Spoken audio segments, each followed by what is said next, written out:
Sebelum mulai video ini, klik tombol like, subscribe, dan nyalakan lonceng.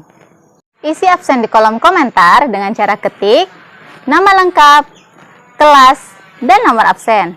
Selamat menonton. Assalamualaikum warahmatullahi wabarakatuh. Apa kabar semua? Semoga kalian dalam keadaan sehat dan dalam kondisi yang terbaik. Hari ini kita akan belajar ekonomi kelas 10 bersama saya, Ibu Dwi Kartinawati. Ibu berharap kalian dapat menyimak dan memahami video ini dengan baik. Semangat belajar! Dalam video ini kita masih di bab 1, yaitu konsep ilmu ekonomi dengan judul kebutuhan manusia dan alat pemenuh kebutuhan. Dalam video ini, kalian diharapkan mampu menjelaskan kebutuhan manusia yang tidak terbatas, serta menyebutkan jenis-jenisnya. Dan yang kedua, menjelaskan jenis-jenis barang dan jasa sebagai alat pemuas atau alat pemenuh kebutuhan manusia. Bagian pertama, kita akan membahas mengenai kebutuhan manusia. Coba kalian bayangkan, jika kalian mendapatkan uang sebesar 500 juta rupiah, apa yang akan kalian beli? Rumah, mobil, pakaian bermerek, handphone keluaran terbaru, perhiasan, ataukah hendak membuka usaha? Nah, tentunya kalian bingung kan? Secara sadar ataupun tidak, ketika dihadapkan dengan kondisi seperti itu, kita sebagai manusia akan berpikir bagaimana caranya menghabiskan uang tersebut. Atau kita akan berpikir bagaimana caranya menyimpan uang tersebut dengan cara yang paling aman. Hal ini terjadi karena manusia adalah makhluk hidup yang membutuhkan barang dan jasa untuk mempertahankan eksistensinya di muka bumi. Misalnya, makan, minum, pakaian, dan tempat tinggal agar bisa tetap bertahan hidup. Namun, dalam memenuhi kebutuhan tersebut tidak selamanya mudah. Namun, ada beberapa kendala dalam memenuhinya, dari terbatasnya ketersediaan barang tersebut sampai pada kemampuan ekonomi untuk memenuhi kebutuhan tersebut terbatas. Kebutuhan yang diperlukan manusia dalam jangka panjang tidak terbatas. Jika satu kebutuhan terpenuhi, maka akan muncul kebutuhan lainnya. Akan ada perbedaan antara kebutuhan dan keinginan. Dalam ekonomi, kebutuhan disebut dengan needs, sedangkan keinginan disebut dengan wants. Kebutuhan wajib pemenuhannya, sedangkan keinginan apabila tidak terpenuhi, maka tidak apa-apa karena tidak akan berpengaruh pada kehidupan manusia. Nah, berdasarkan penjelasan tadi, dapat disimpulkan bahwa kebutuhan adalah segala sesuatu yang diperlukan manusia untuk mempertahankan hidupnya, serta untuk memperoleh kesejahteraan dan kenyamanan. Kebutuhan manusia sangat beragam, baik bentuk maupun jumlahnya. Dan antara manusia yang satu dengan manusia yang lain berbeda. Misal, kebutuhan untuk seorang nelayan tentunya akan berbeda dengan kebutuhan seorang pekerja kantoran ataupun seorang anggota kepolisian. Nah, kebutuhan manusia macam-macam. Yang pertama, menurut intensitasnya.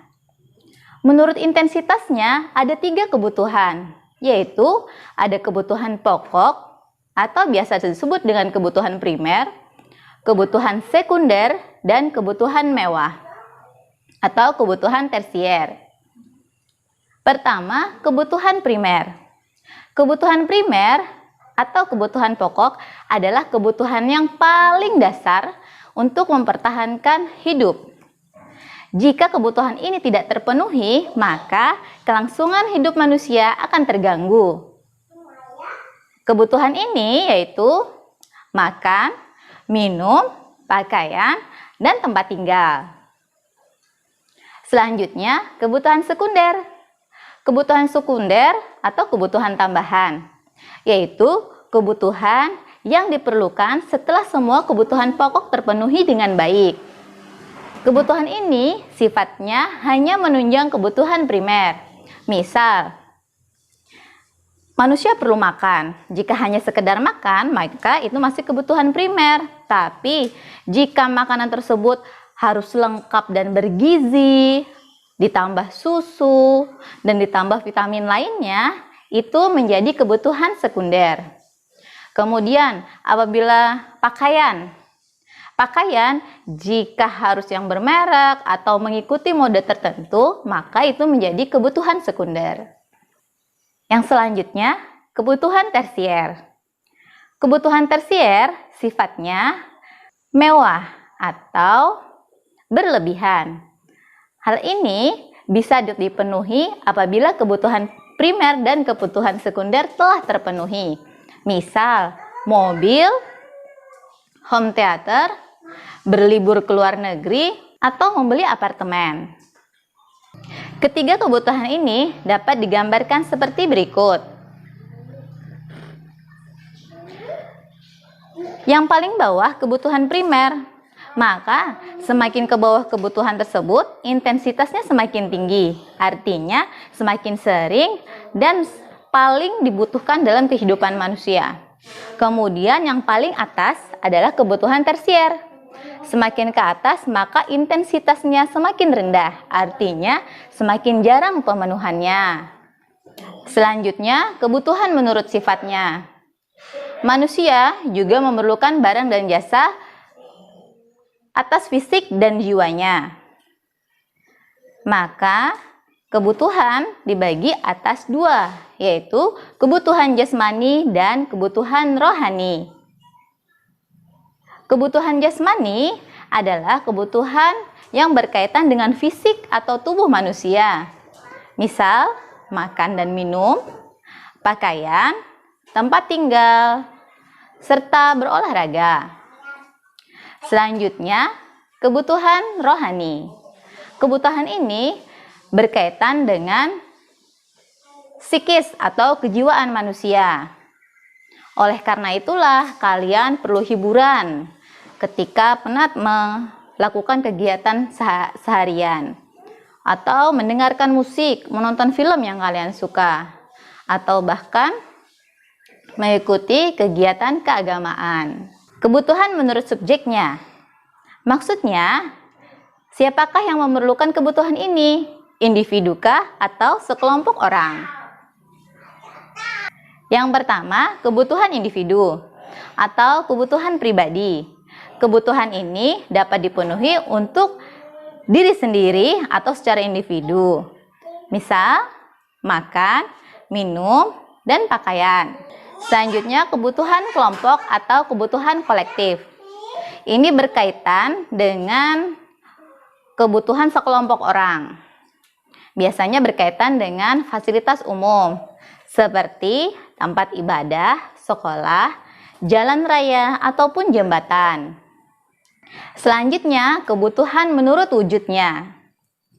Menurut wujudnya, kebutuhan ini terbagi atas dua, kebutuhan material dan kebutuhan spiritual. Kebutuhan material maksudnya kebutuhan ini berkaitan dengan fisik. Contohnya, makanan, minuman, pakaian, alat transportasi, ataupun alat perabotan rumah tangga. Kebutuhan spiritual, kebutuhan ini dipenuhi berkaitan dengan kejiwaan manusia. Misalnya, pendidikan, hiburan, ataupun rekreasi. Kebutuhan menurut waktunya. Kebutuhan ini dapat dibedakan menjadi dua, kebutuhan sekarang dan kebutuhan yang akan datang. Maksudnya, kebutuhan sekarang, kebutuhan tersebut harus dipenuhi saat ini juga, ketika satu kejadian itu terjadi. Misal, ketika kalian lapar, maka kalian memerlukan makanan. Ataupun ketika kalian sehabis olahraga, kalian merasa dahaga, maka kalian perlu minum. Atau ketika kalian sakit, maka kalian perlu obat saat sakit tersebut. Selanjutnya, kebutuhan yang akan datang.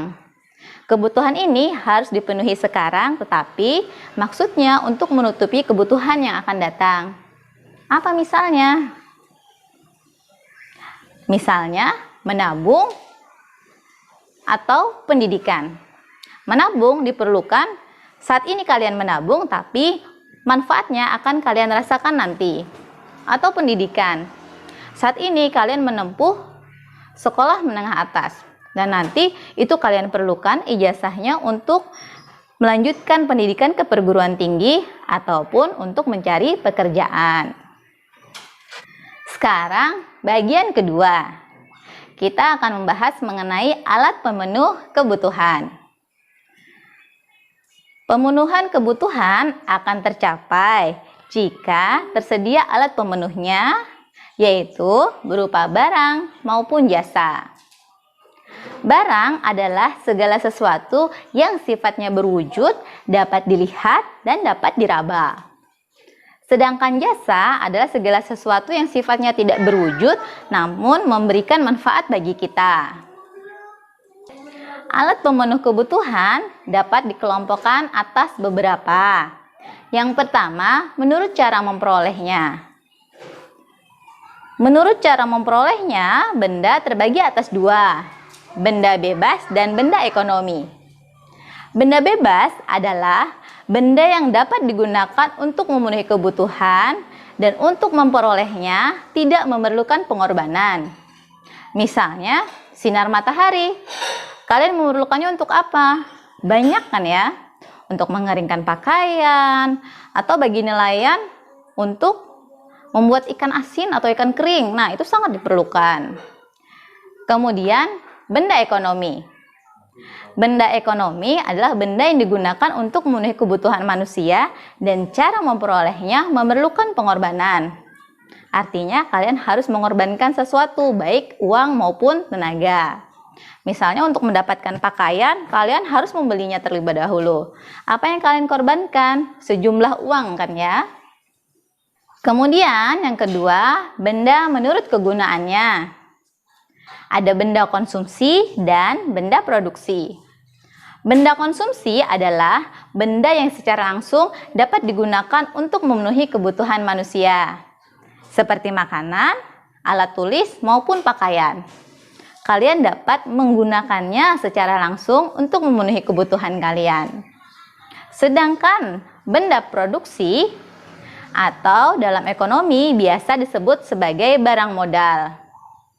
Barang modal adalah barang yang digunakan untuk memenuhi kebutuhan dalam proses produksi. Apa misalnya? Misalnya adalah mesin-mesin untuk kegiatan produksi ataupun alat transportasi yang diperlukan mendistribusikan barang dan jasa yang dihasilkan oleh satu perusahaan. Menurut proses pembuatannya, terbagi atas 3, yaitu benda mentah, setengah jadi, dan benda jadi. Benda mentah biasa disebut bahan baku. Misal dalam pembuatan pakaian. Apa bahan bakunya? Bahan bakunya adalah kapas, maka kapas dikelompokkan menjadi bahan baku. Ketika akan membuat meja, apa bahan mentahnya? Kayu. Nah, maka kayu akan dikelompokkan menjadi kayu gelondongan ya, maksudnya berarti maka kayu ini akan menjadi bahan mentah atau benda mentah. Kemudian benda setengah jadi. Benda ini benda yang telah mengalami proses produksi tetapi belum siap dipakai. Misal tadi contoh pertama untuk membuat pakaian. Setelah dari kapas, maka proses selanjutnya benang. Benang dan kain itu menjadi benda setengah jadi ketika akan dibuat menjadi pakaian.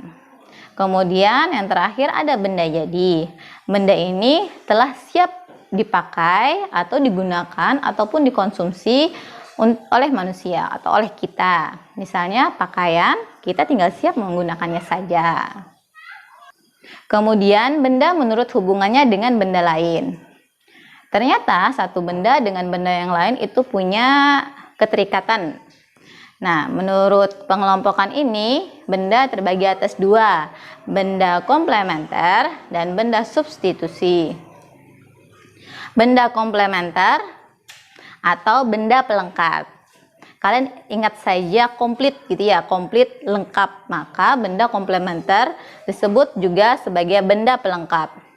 Satu benda akan berfungsi dengan baik dan sesuai dengan gunanya apabila dilengkapi dengan benda lain. Misal, Kopi pahit bisa saja kalian minum, tapi akan menjadi sempurna jika ditambahkan gula. Kemudian pulpen yang kalian gunakan untuk menulis.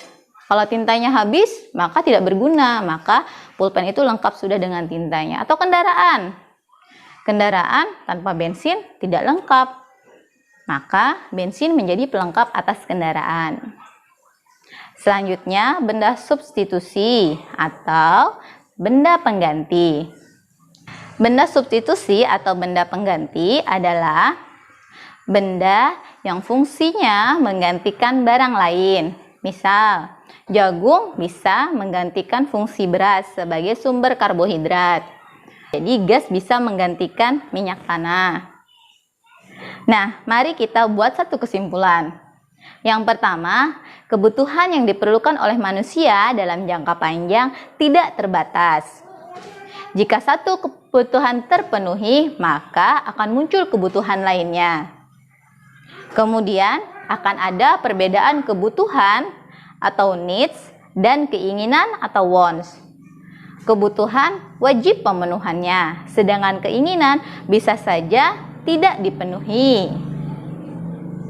Kebutuhan terbagi atas beberapa macam. Yang pertama, menurut intensitasnya. Terbagi atas 3, yaitu kebutuhan primer, kebutuhan sekunder, kebutuhan tersier. Selanjutnya, kebutuhan menurut sifatnya. Terbagi atas 2, kebutuhan jasmani, kebutuhan rohani. Yang ketiga, kebutuhan menurut subjek yang membutuhkan. Ada kebutuhan individu dan kebutuhan kelompok. Yang keempat, kebutuhan menurut wujudnya. Kebutuhan material dan spiritual. Yang kelima, kebutuhan menurut waktunya. Kebutuhan sekarang dan kebutuhan masa yang akan datang. Selanjutnya, alat pemenuh kebutuhan terbagi atas beberapa. 1. Menurut cara memperolehnya, terbagi atas benda ekonomi, benda bebas. Kemudian, benda menurut kegunaannya, ada benda konsumsi dan produksi. Kemudian, yang ketiga, benda menurut proses pembuatannya, terbagi atas 3, benda mentah, setengah jadi, dan benda jadi. Dan yang keempat, benda menurut hubungannya dengan benda lain. Ada benda komplementer dan substitusi. Terima kasih sudah menonton video ini sampai akhir. Jika ada pertanyaan, isi di kolom komentar dengan cara ketik nama lengkap, kelas, dan pertanyaan. Tetap jaga kesehatan, ingat protokol kesehatan kita, jaga jarak, cuci tangan pakai sabun, dan pakai masker.